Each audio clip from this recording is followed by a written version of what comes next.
We back. Sorry, just a moment. I was a moment late. How's everybody doing? AJ, welcome. We're going to do things a little bit different. Wrong. Welcome to hour two. Hour two. Oh, okay, that doesn't matter. Welcome to hour two of Mayday here on Trevor May Baseball. Guys, don't forget to join the Substack if you haven't yet. What are you doing? Join the Substack. We have all kinds of great stuff over there. We got Henry. Producer Henry writes his own Mariners blog, if you're into that. DK is handling so much editorial and doing such a great job. And journalist, maybe not journalist, writing a little bit more. So, and if you want to support the channel, support everything we do here, that is a great way to do it, monetarily or not. Everything there will be free. Everything you get right now will never be behind a paywall. We will only add new stuff. So if you want to support us, everyone here, I have big dreams of having profit sharing and stuff. So it would be a big help, and it means a lot to me. I see a lot of your messages that you guys send over there too. So thank you. You can use the QR code or just go to imtrevmay.com, or you can go over to More Mayday and sub to that too. We've been putting some of the videos from this channel on there, more fun stuff, more like reaction stuff, more like watching TikToks and stuff and being goofy. I'm just trying some fun stuff over there, and it's just more of the show if you ever miss it, or even additional context and stuff, things I'm filming off stream as well. So More Mayday, that's our second channel. Lot of videos coming out. 2 of them came out yesterday, and I made the thumbnails, and they're great. So don't yell at me. All right, let's do it. We're gonna move on. Moving on. All right. I just would like to thank you, ladies and gentlemen. We have a special first inaugural thing for you today. Let me pull up the chat so I can see it. We got a new thing for you today, a new thing we're going to try to do every single year. And it is called, I made you some special stuff, guys.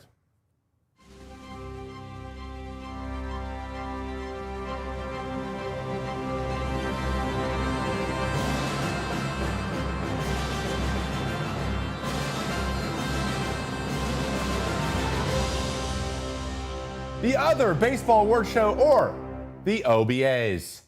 These are a collection of awards that I want to give to people that aren't Shohei Ohtani and Aaron Judge.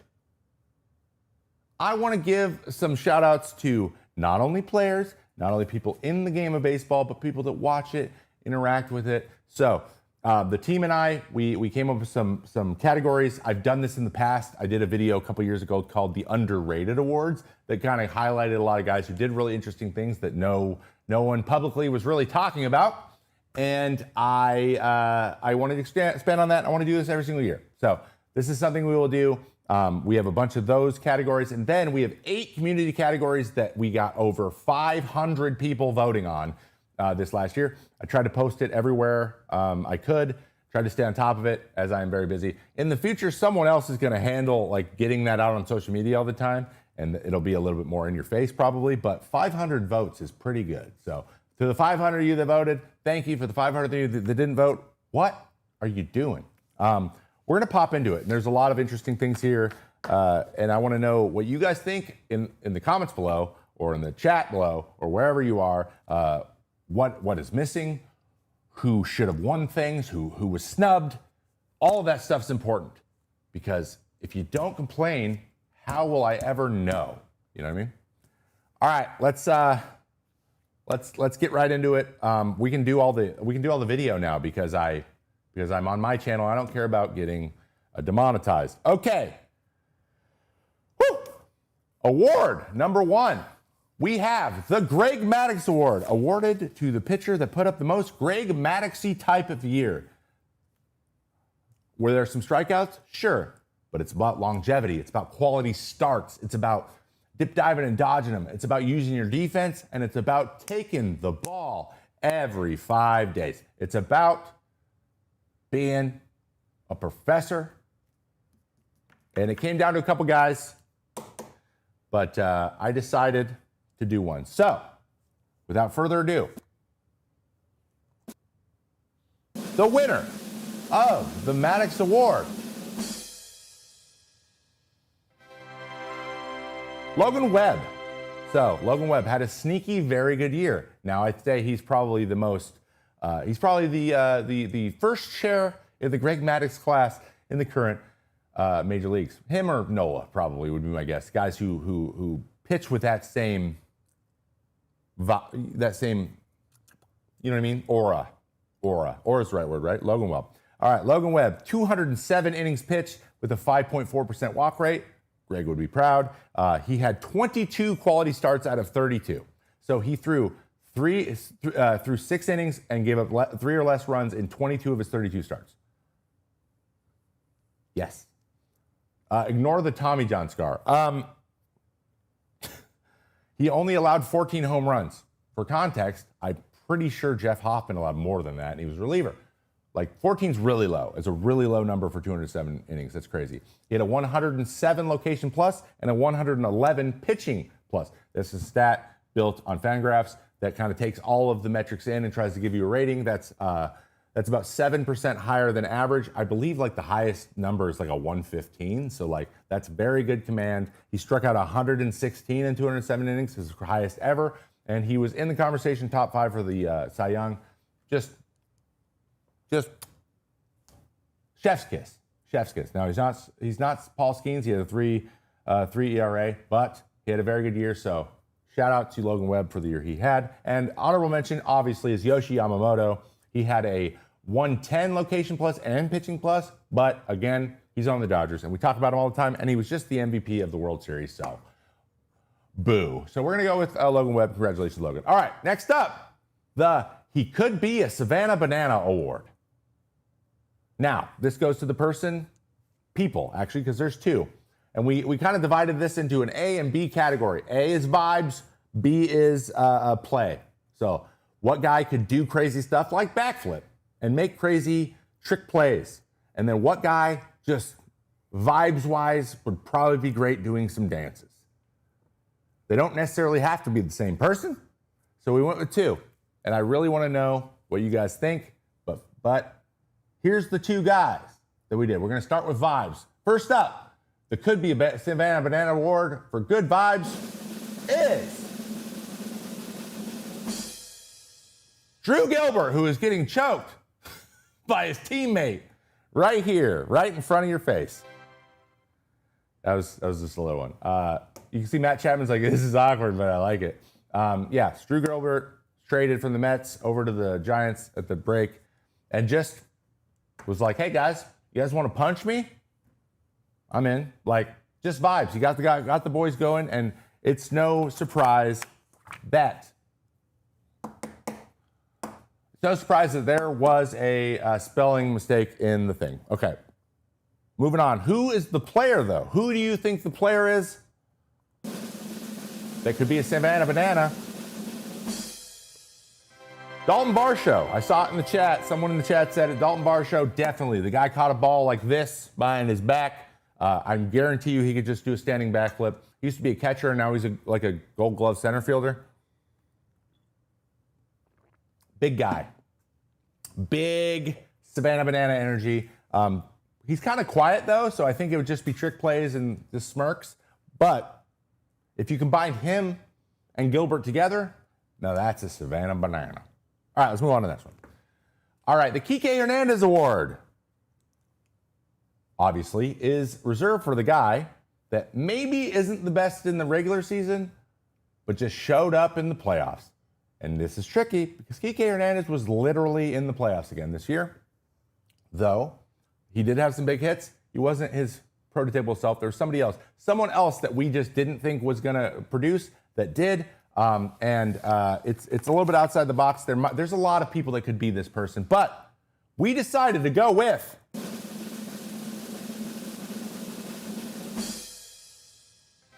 Mad Max Scherzer. He came out. He did way more than anyone thought he would. He had a 12 ERA in the first inning all year. I myself included. Really counted him out. He was hurt for a month, came back into the playoffs. And what he did, he went 1-0, threw 14 and a third innings, gave up 6 runs, and almost won a World Series. So I think he is really underrated for what he provided for a team that was really light on starting pitching. He did a great job, him and Shane Bieber. So I'm going to give him some credit for that. Max Scherzer, congratulations. Oh, also, he's probably going to go to the Hall of Fame. So I think he's got 3 Cy Youngs. He's pretty good. He's pretty good. All right, moving on. Next up, we have the forgot he was there award, which goes to the pitcher that allowed the most stolen bases in the fewest amount of innings. This was my favorite one.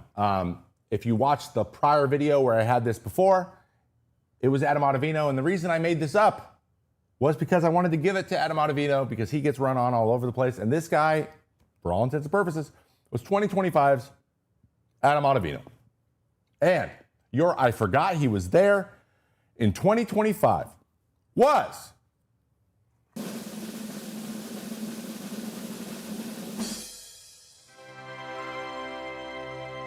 Seranthony Dominguez. Seranthony Dominguez gave up 19 stolen bases in 62 innings, and I chose this picture for 2 reasons. 1, his 8 is upside down, LOL. 2, he's checking a runner as if he's not going to give up a stolen base. Boy, howdy. Wow. Seranthony Milady Dominguez is your I forgot he was over there award winner in 2025. Let's work on that slide step, okay? All right. The Remember This All-Star award this year goes to a guy that was an All-Star this year that you probably already forgot was an All-Star this year. And there are one of these every single year.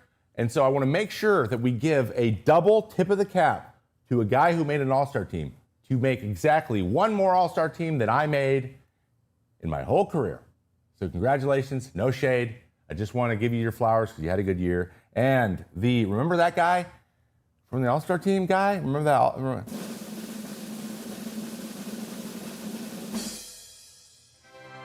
Shane Smith, Chicago White Sox, your Chicago White Sox All-Star this year. Shane Smith, Rule 5 guy.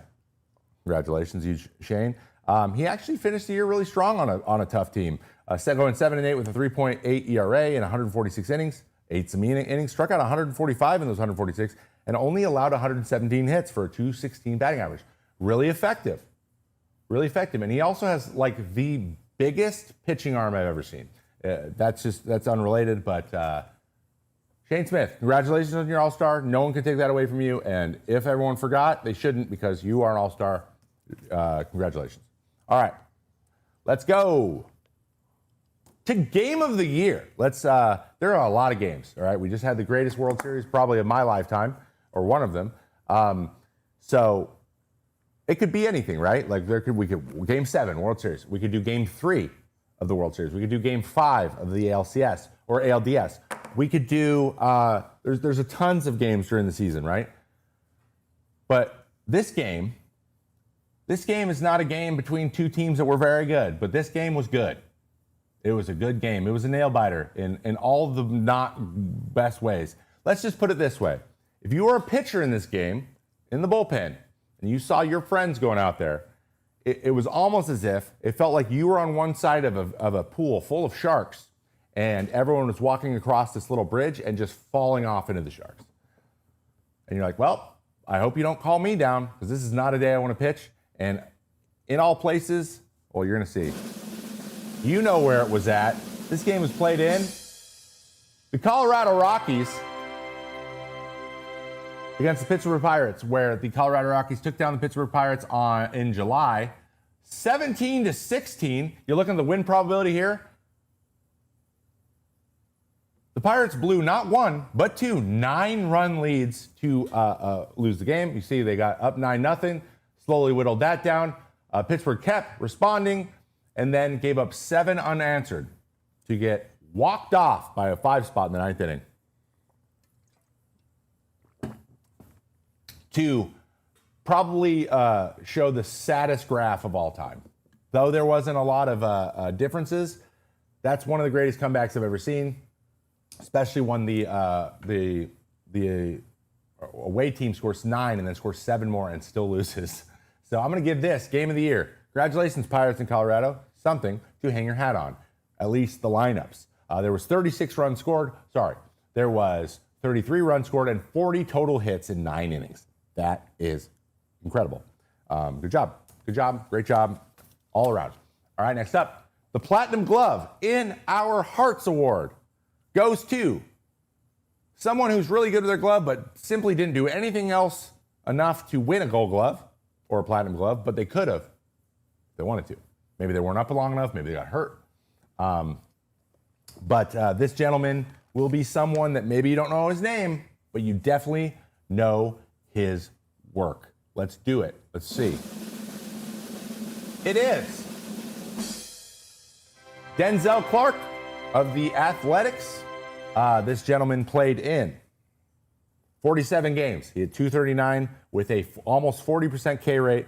But in those 47 games, he made about 8 of the most insane catches I've ever seen, and a couple of them were back-to-back. We have this one in LA. We have one in Sacramento. We have one in, I believe, Toronto, where he's just like, he basically flips over the wall every time. The guy is the best timing I've ever seen, and every catch he made was incredible. Denzel Clark, you are the Platinum Glove in our hearts. We would like to see more of that, my guy. Please keep it coming. Wow. Wow. Wow. Platinum Glove in our hearts. All right, moving on.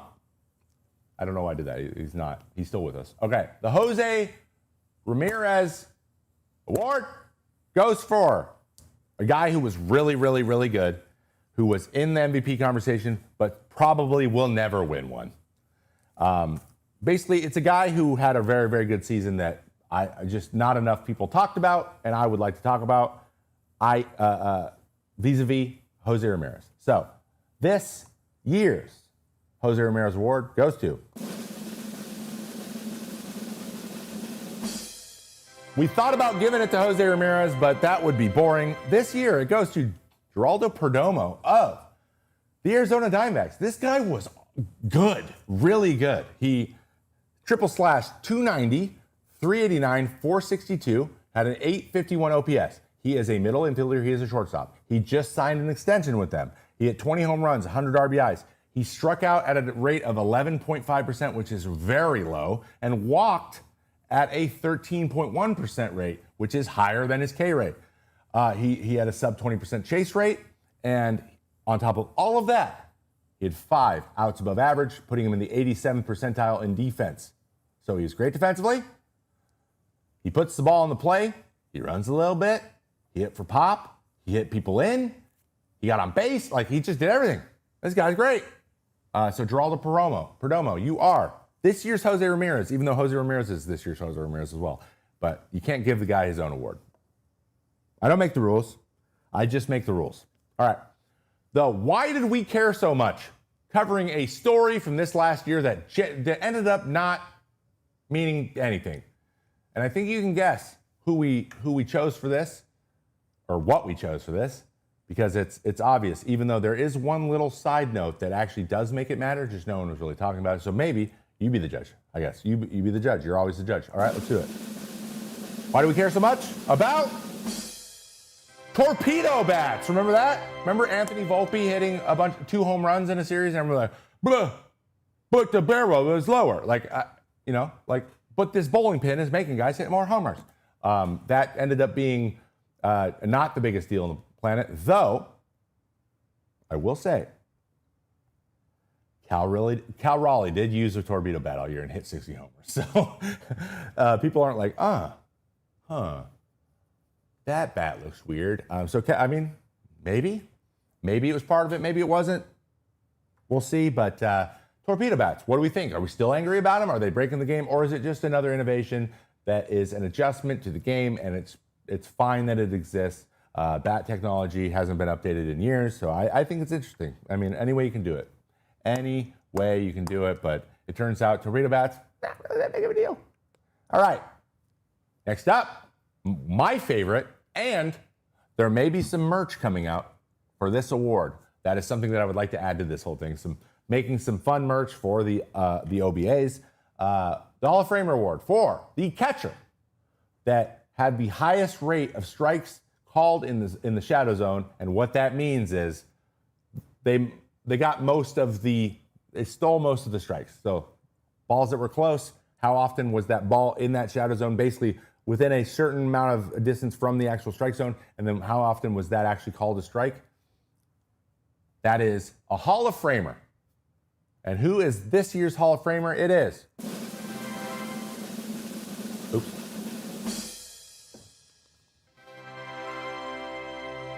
Lifetime Cleveland Guardian Austin Hedges, who just re-signed with him. Congratulations, Hedge.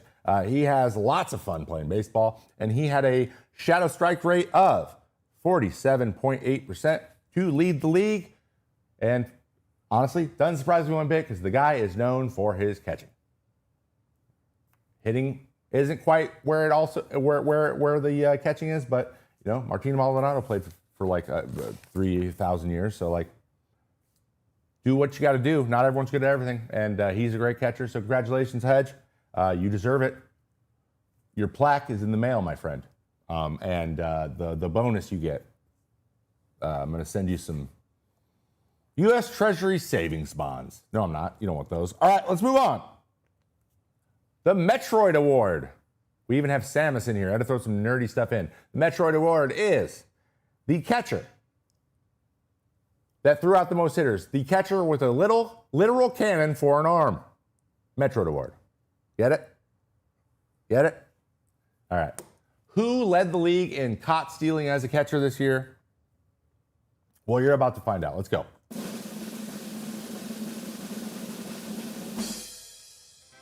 That would be Carlos Narvaez of the Boston Red Sox. He threw out 32 runners this year to lead the league.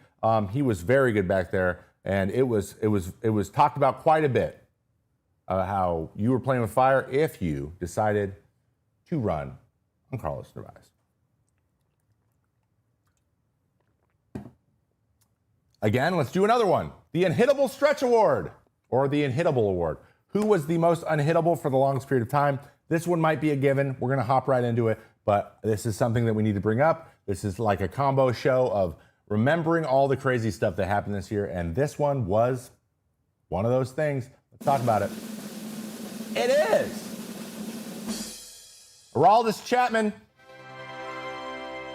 Aroldis Chapman got 50 hitters out without giving up a hit from the All-Star break till September 10th. That is almost 2 months. He was 2.5 weeks away from throwing an entire half of Major League Baseball without allowing a hit until the night I reported on it, and then Shea Bangaliers hit a double in the gap, which was unfortunate. But that was 17 straight appearances in 14.2 innings. I can't imagine going 17 straight appearances and being like, I don't give up hits. That's crazy. So Aroldis looking like old-fashioned Aroldis right there wins the Unhittable Stretch Award this year. Congratulations. We have the Bullpen Bro Award. Now, we could have arguably given it to Aroldis Chapman, but that's not what it indicates. The Bullpen Bro, or as I call it, the Good Teammate Award, is the relief pitcher that stranded the highest percentage or did the best job of stranding inherited runners on a season. Meaning when they come in the game and there's guys on base, they leave the most runners on base for the year. We've done good teammate, bad teammate here on the show before, where good teammates were guys that strand runners, bad teammates are willing to cash them all in. There are a few guys out there in the big leagues that are good relievers, but they are so bad at stranding inherited runners. And this is something that I valued so much and that we know about in the bullpen. We're like, come on, man, pick your teammates up. Stop only stranding your own runners. Anyway, okay, so this is the Bullpen Bro, and the gentleman, he won another award from me, or he was my pick for something earlier this year, but that's the wrong button. I just pushed it again. It is Adrian Morejon. Yes, he had a great year. Yes, he had a sub-2 ERA, or I think just slightly over, actually. Yes, he had 13 wins as a reliever. Yes, he was probably their most reliable arm out of a bullpen that was full of reliable arms. But he was the guy they went to in every situation, including when there were people on base, to the tune of 45, which, guys, I had that role, the fireman role, a lot. The most I ever had in a season, I think, was 24. He had 45 this year. I guess that's how you win 13 games. He only allowed 5 to score. So he stranded 40 runners this year, which is, I mean, I don't know how you can ask for anything more than that. That is so good. He is such a good teammate. That's Adrian Morejon, and he is my reliever of the year. That isn't a closer, the non-closer reliever of the year. So congratulations. Your plaque is also in the mail, as is your treasury bond. Okay. Continuing forward, because there are a lot of these. Okay. We have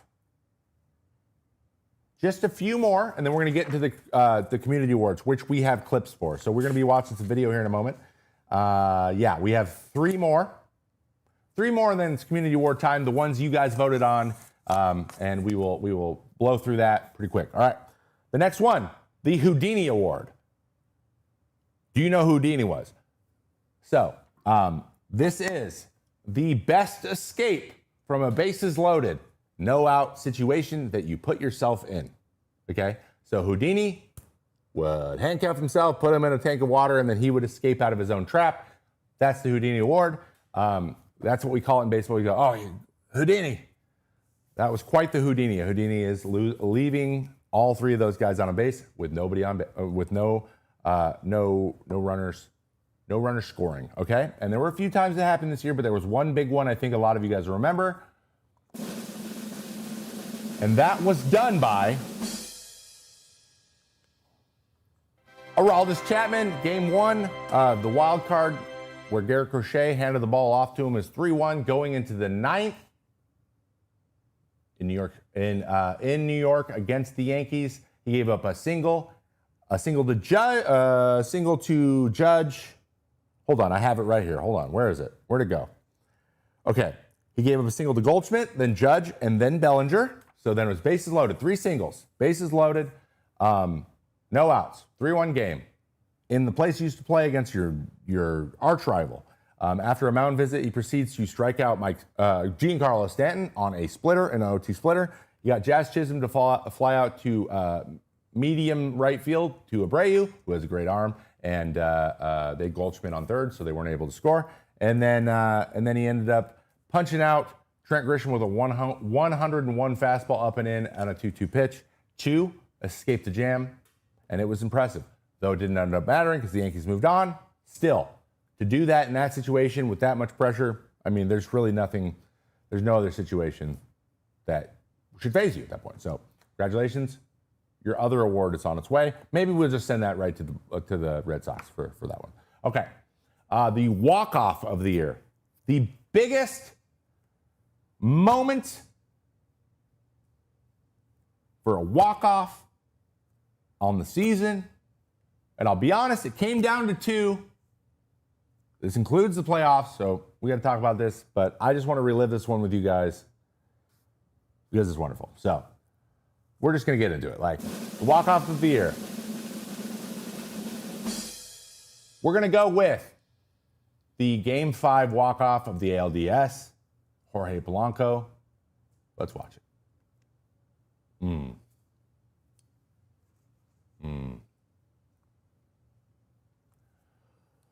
Oh, yeah.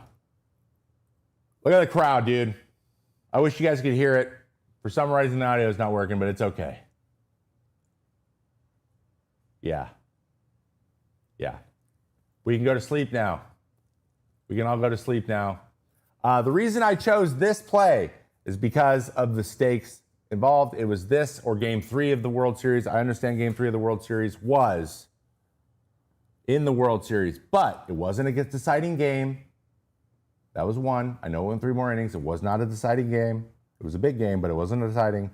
This was to send a team that had not been to the CS in 5 years to the ALCS at home, which they had also not had in a long time, after a 15-inning game.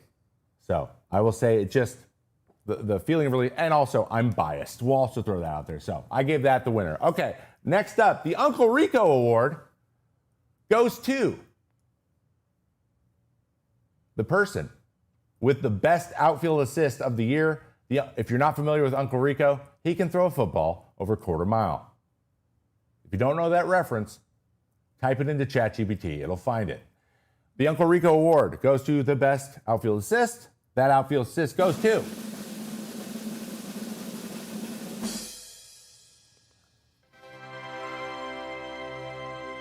Ronald Acuna Jr. lightly flies over to the right, catches it nonchalantly, and absolutely throws a bullet to third, which is just absolutely insane. Nabbing Jorbit Vivas at third from the Yankees. You couldn't find the velo on this one. I couldn't find any velocity on it, but we do know he owns the record for the fastest pitch.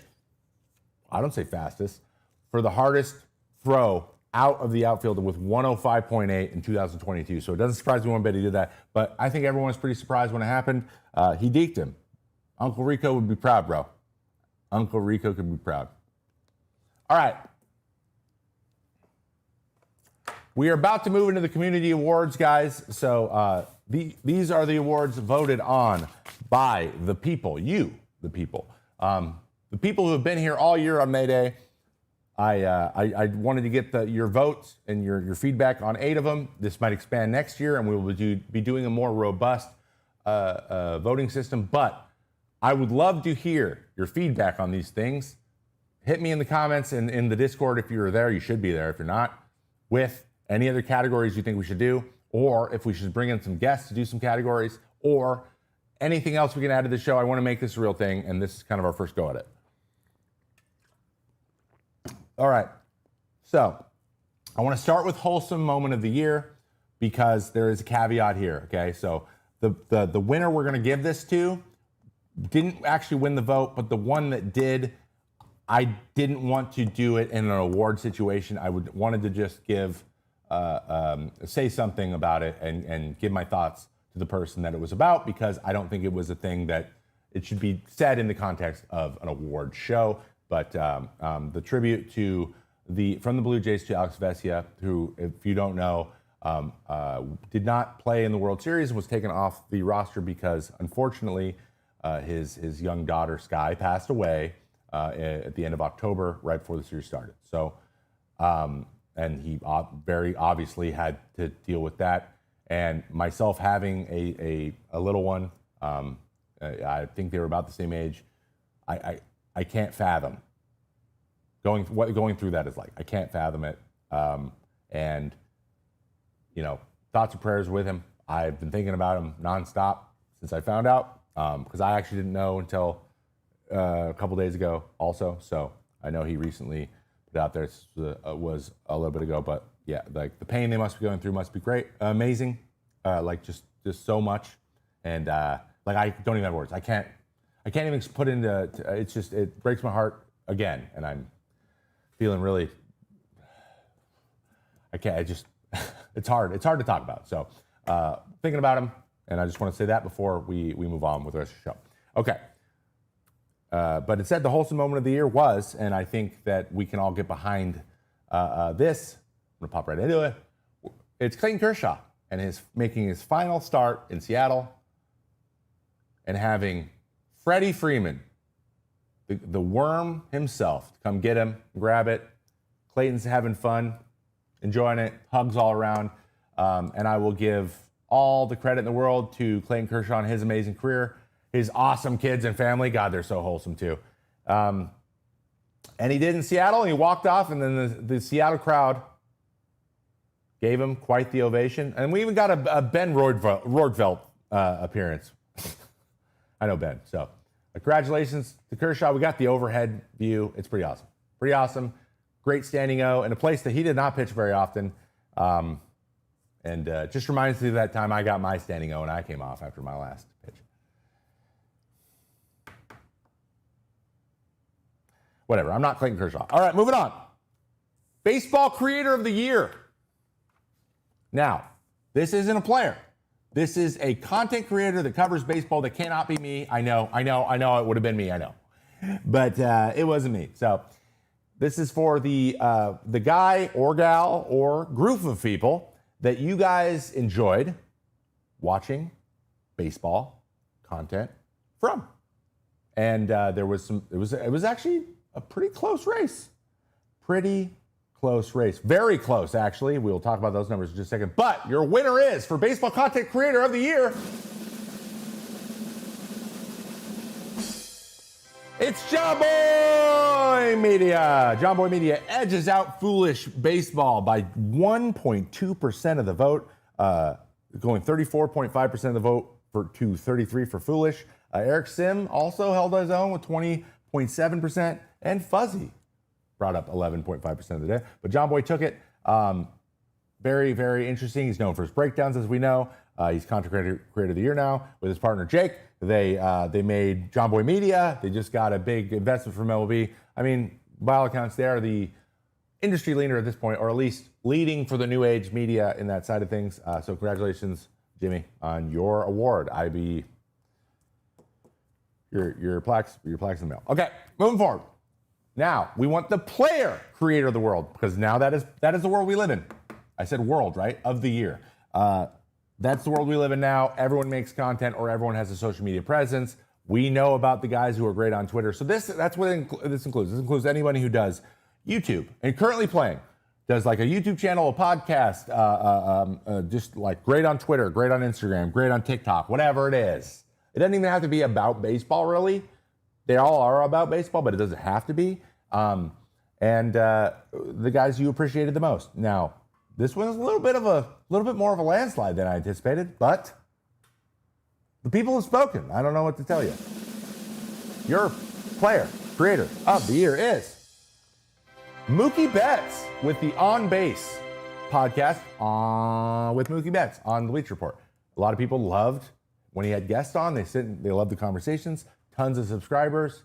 I am actually intimate with how this thing kind of came together. We have a shared agent when I was playing, and by all accounts, he's very into it, very researched, and people of the show. Mookie Betts. Oh, look, he's good at podcasting and bowling and golfing and baseball and basketball and football and everything. He's better at everything than me. He's better.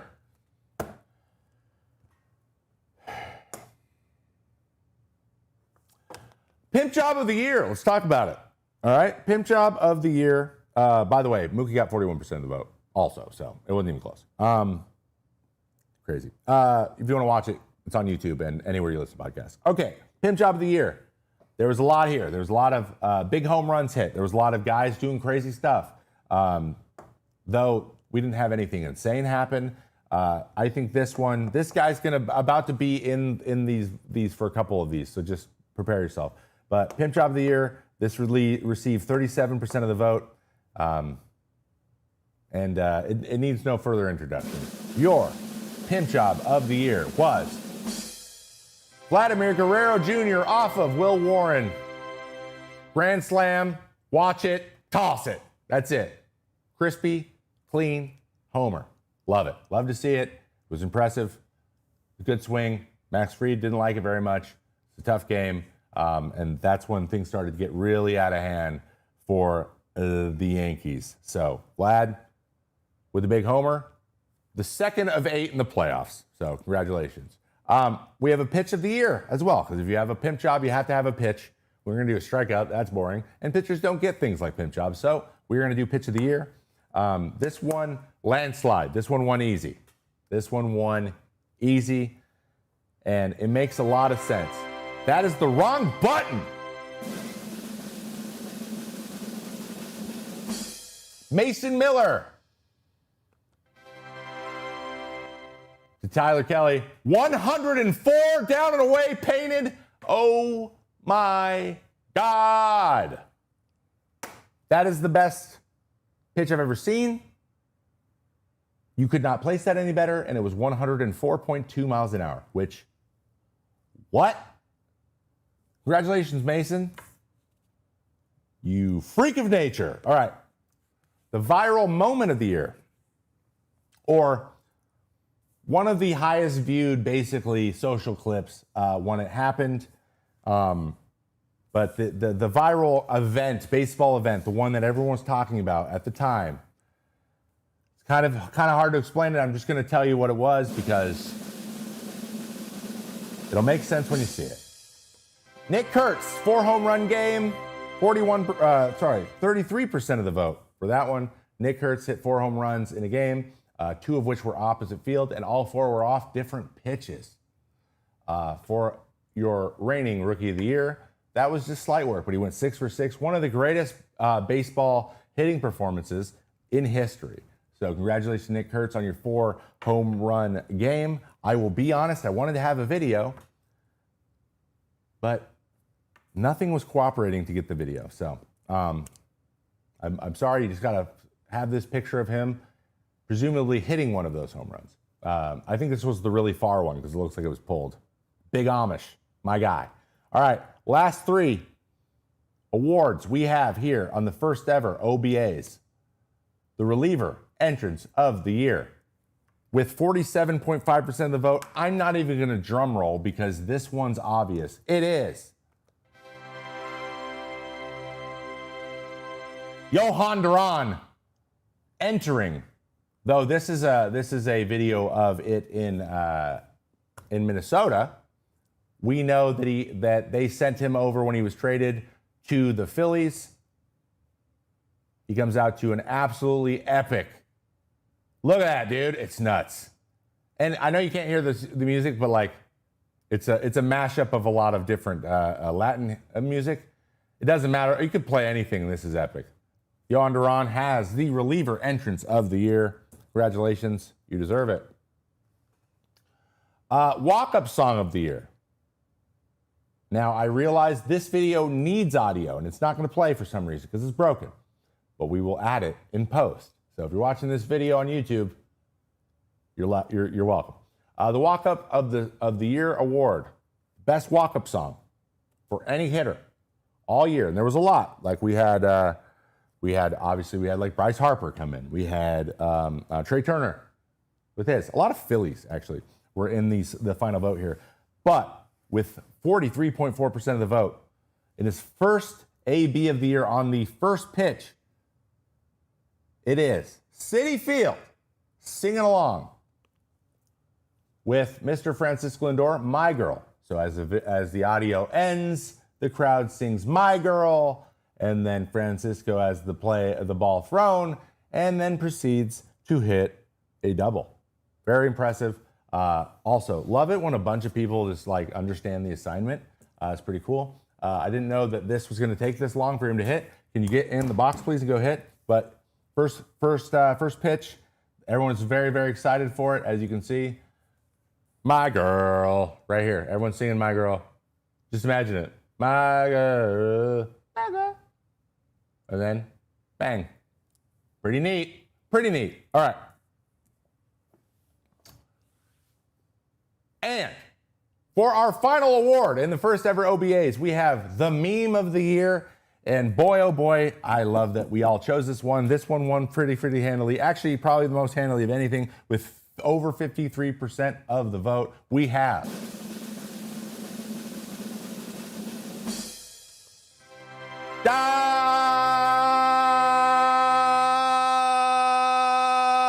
Yankees lose. The Yankees lose. Number 1, best meme of the year. Also, the best part is A-Rod doing that and Jeter being very uncomfortable. I enjoyed it. So, that is the final one we have. Those were your OBAs. First ever time we did it. I had a good time with it. I hope you had a good time with it. Again, let me know down in the comment what you liked, what you didn't like, who should have won what, and if I could have done a better job of choosing things. And next year, the videos will have audio, I promise. I'm sorry about that. All right, let's move on. Let's move on to what the internet says, because there's a lot. Come on, man. Even if you're a Yankees fan, I understand why you don't like it. But like the audacity, right? You got to expect the audacity. Like, you know what? Okay, do it. We'll see you next year. Like, it's got to be that kind of energy, right? Like when Naylor rocked the baby. You got to own it. All right. This year, this week on the internet says, we have quite a few things like this tweet. That's not a tweet. This tweet. Other than Keith Hernandez, are there any cat guys in baseball? This is Yoshi Yamamoto's new dog, Carlos. Looks like a pity mix, maybe. Very cute. I love dogs. I just want to be very clear, though. I love dogs are great. But people want to know, where are the cat guys? Are there any cat guys outside of Keith Hernandez? And I'm here to tell you, duh. What are we talking about here? You can have both, by the way. I just always thought that cats were a little bit easier during the season. Here, let me just pitch cats real quick. You can have an automatic feeder and they're good. They don't have to go on walks. You can go places and you don't have to take them. It's great. And they like it. They like it, I think. So who else has cats? Andres Munoz. Have you met Matilda? Matilda went to the All-Star game and was on the red carpet with him, and she's a Persian, and she's the funniest looking cat ever, and I want one. We have Andres Munoz with Matilda. She's famous up here, and she is awesome. So, yeah, there's one. Remember this guy? The cat guy, Tony Gonsolin? He's got cat cleats. Though we don't see him on the field as much as I wish we did, he does love cats. He's known as the cat guy, and if you type in Tony Gonsolin cats, he's with cats in so many pictures. It's crazy. So Tony Gonsolin loves cats. But you know who else loves cats? Me. These are my cats. This is Marmalade and this is Toasty. They're brother and sister. They look nothing alike. They're Scottish Folds, and they are awesome. They're laying on their squishmallow, cuddling. Come on. Have you ever seen a cat more like Puss in Boots in your entire life?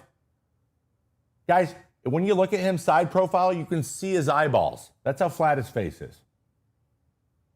He's awesome. So yeah, baseball players like cats. We're here. And we like them, okay? Be nice for cats. All right, Toasty and Marmalade, dude. Also, Freddie Freeman, I don't know if you knew this, he can do the worm. He can do the worm. I love how he falls into it. Also, he's very big, by the way. He did the worm at Gavin Lux's wedding right there. He did the worm at the I believe this is the post party for the parade after the World Series. He's known for the worm. Big guys can do the worm too. Actually, I'm really impressed. I'm not even mad. I'm impressed. That was incredible. That was incredible, bro. Dude. Damn, I'm from Scotland. I didn't know we had cat names named after us. Mental.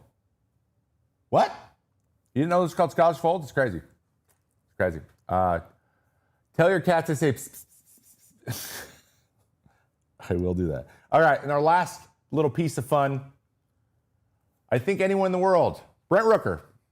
Fortunately, he didn't take home the Player Creator of the Year award, but he did. Tweet this. I don't think anyone in the world could beat me at this game. I mean that sincerely. He is talking about batter up, as one does. Batter up, guys. And I'll be honest. I don't disagree with him, but I don't agree, or I kind of want to take him on. And I think we should play some batter up. But there is some interesting things happening here in my office.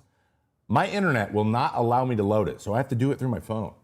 So you're about to see some batter up through phone. I'm going to take this challenge, Brent Rooker, and I'm going to see how well I can do. I don't know if it's going to go well, but we're going to try it. We're going to try it and see what happens because I want to. That's wrong. Oh, no, it's this, and then it's this. All right, this is batter up, and this is me taking Brent Rooker's challenge. Now, this is today. I don't want to do today. I'm going to start usually when you go during the season. So I'm going to start on my birthday. That's a great place to start. Okay, so I turned 36. We'll start here and we'll see how many we can get in a row. Okay, and see what Brent could do.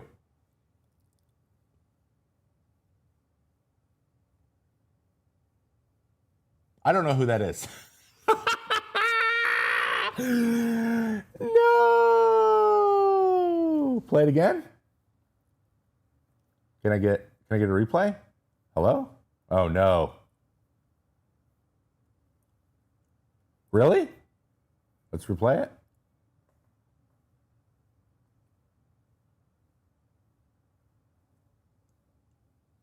Bro, I don't know who that. Who swings like that? Dude, I don't know who that is.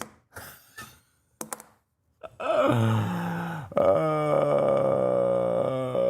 no.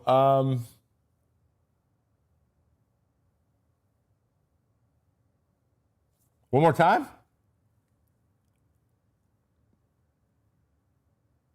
Dude, who is this?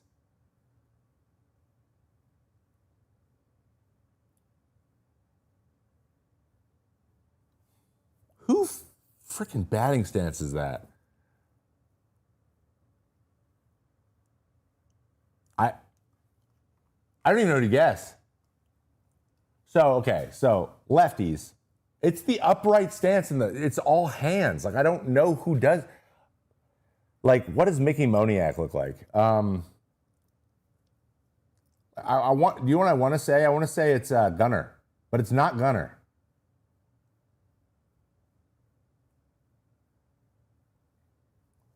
Dude, I don't even know where to start.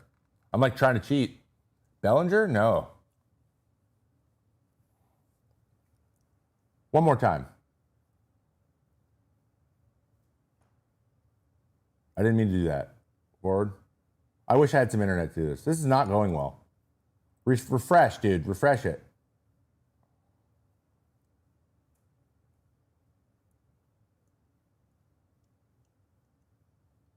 I mean, so the fall through looks like Jazz, but that's not Jazz, man.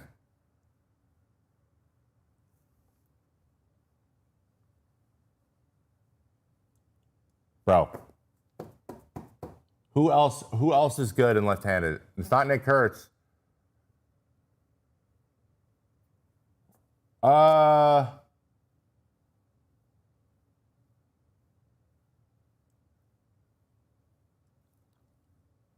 gonna try one.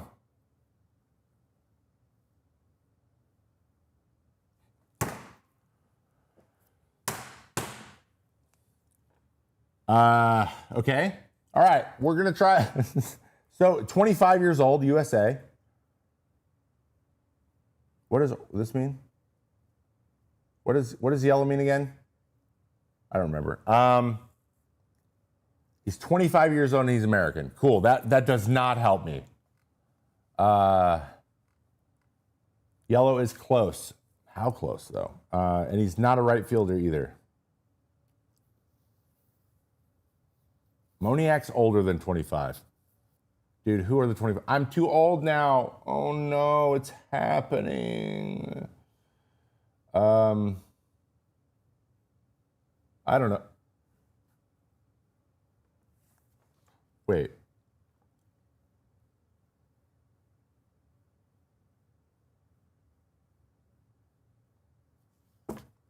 Bro, I don't know. Anyone know? Brent, are you here? Yeah, I don't know, man. Let's try another one. I'm going to give up. Who is it? Bryce Terang? Oh, I got no chance. So, yeah, he's better. So, guys, yeah, Brent's better than me. I lose. All right, you know what? Let's do some pitchers. I'm usually better at this. You know who that is? That's Brooks Raley. 1. Boom. Let's do pitchers. Let's see if Brooke can do pitchers, dude. Brooks Raley.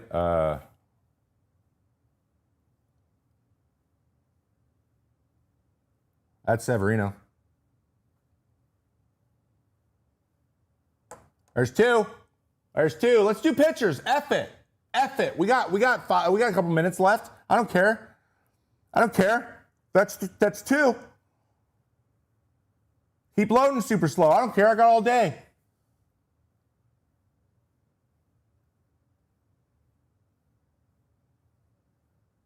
That's Jamison Taillon.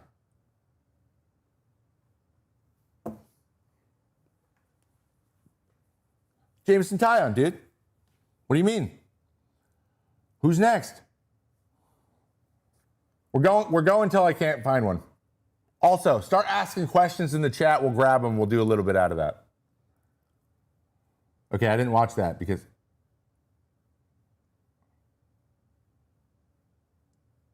Can I get a replay? I don't like this. This sucks. I want to just play it on my computer.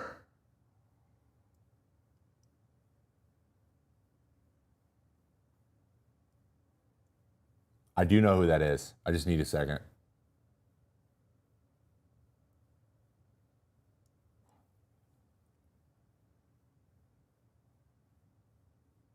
God, I know who that is.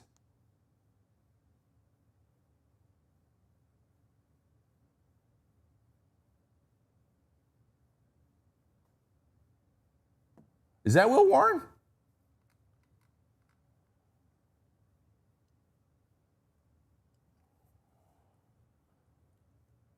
It's not Weaver. I'm going to go with Will Warren. It feels like Will Warren.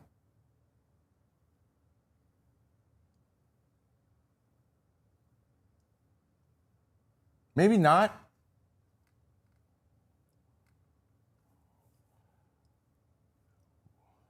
It's this. It's this thing. Oh, and that was a sinker, right? Oh God, what's his name? He's traded. He was traded. He was traded to somebody. Oh, he's traded to the Astros. Hey, Wes. No. How do you spell it? Is it Hayden? Oh, there it is. Yes. No. Okay, USA 27. Okay, was it Will Warren? No.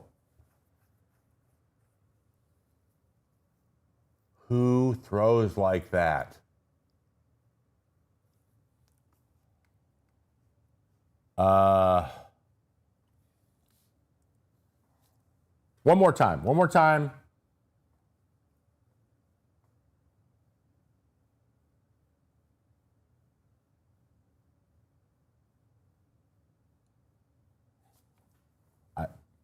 Dude, it's okay. I'm gonna just give up. I want to know. Casey Mize. Dang it. Okay. It's Casey Mize, dude. Well, I did good the first ones.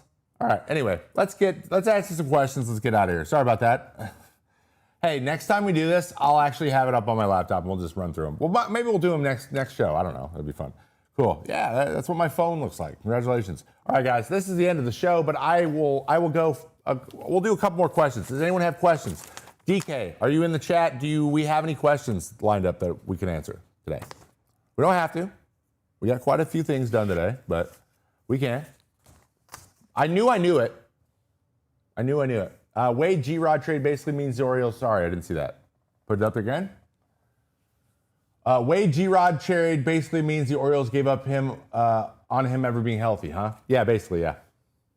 Basically, they're just like, they're not confident of it. It has nothing to do with money.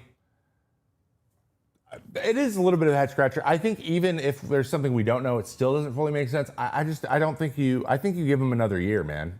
Especially because he came back from Tommy John. Like, it's Tommy John.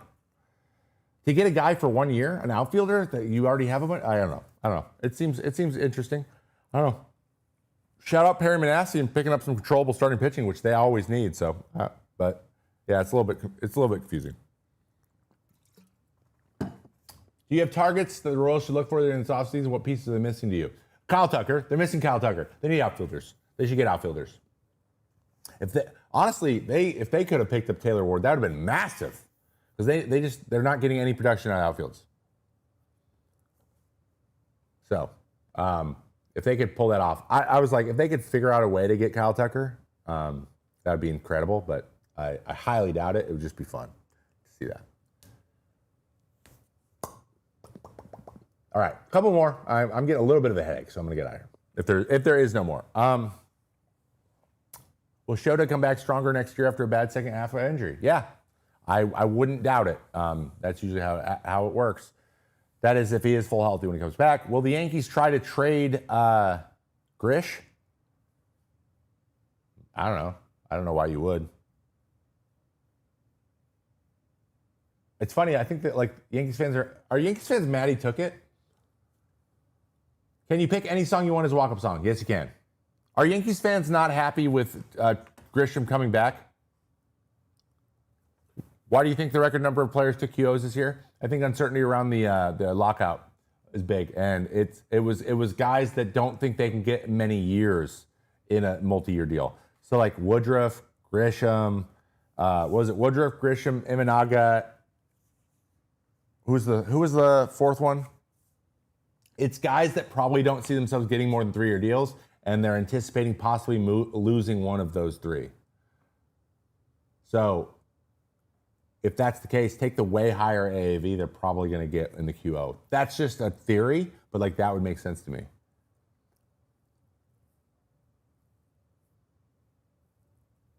Should they receive a minimum salary if they're hurt more than a few years? I mean, that helps one group of people, and that's owners. Glaber is a little interesting, but I don't know. Most depressed fan base, still Mariners. I mean, you were the Mets, man. You gotta admit the Mets got it. Like, I don't know what to tell you. All I got to do is say, hey, Mets fans, it's a curse. You're cursed. You're cursed as hell. At this point, I don't know what else to tell you. All right, guys, I got to get out of here. My brain is melting. That was a lot. I just kind of screamed for 2 hours. So I appreciate you guys being here, chilling, hanging out. As always, we will not be back next week. So enjoy your Thanksgiving. Happy Thanksgiving to everyone in the United States, everyone in Canada. Do whatever you do. I like poutine. And also, the show will be back in December, first week of December, second week of December, and then we are done for the year. So there are 2 more live Maydays for the rest of the year, but there will be a lot of content. So expect this. Expect new videos. There's some collabs. I have a new project happening where the first video is scheduled to come out in about a week. And a big announcement on that one. It's a collaboration with a bunch of YouTubers. It's gonna be fun. It's gonna be a lot of fun. I've been having a ball with it, having a blast. Been filming a lot of stuff, recording a lot of stuff. I have like 19 videos on backlog that I need to film, but have been written. So we're gonna do a profile on Trey Savage. We're gonna do all kinds of stuff. We're gonna talk pitching. We're gonna get in depth on a bunch of stuff. And obviously we will cover all the news and the free agency as it comes out. But if a lot of that stuff happens in December and like January, around where there's not as much live shows, I am going to be trying to do some short form content just for that, so that it's doable, but I'm still spending lots of time with my family. It's important to take a couple weeks off every year, guys. It's important to. I don't take time off because this is really fun, and taking time off means I'm bored. So I will be making stuff. It just won't be like the same stuff. It'll be like more things that I'm just interested in. So I will be around. I will be on social media and stuff, but for those last 2 weeks, we'll be chilling. So thank you guys for being here, hanging out. Also subscribe to this channel. Make sure you subscribe before you leave. Make sure you subscribe over here on this channel, YouTube, that is, if you're over on Twitch. Appreciate that as well. And then more Mayday as well. That has a lot of stuff. And next year, so much fun stuff planned. I feel like I'm really getting a grasp of how to do this thing. So thank you all for being here, chilling, hanging out. You should subscribe to the newsletter over on the Substack, because we're gonna have a Black Friday sale on merch, and that is where you're gonna find out about it. I don't know what else to tell you. I am out of here. I am tired. My head hurts, and I want to go take a little break and maybe have a snack. So you have a great day. Great off season. Watch your baseball if you can. Well, watch your highlights, I guess. If not, rest up, drink your water, and I'll see you next time on the Mayday show on the Trevor May Baseball channel in partnership with Foul Territory. That is on, I believe, December 5th, if that's a Wednesday. Whatever the closest Wednesday is to that date. Okay, I'll see you later. Night-night. Bye-bye.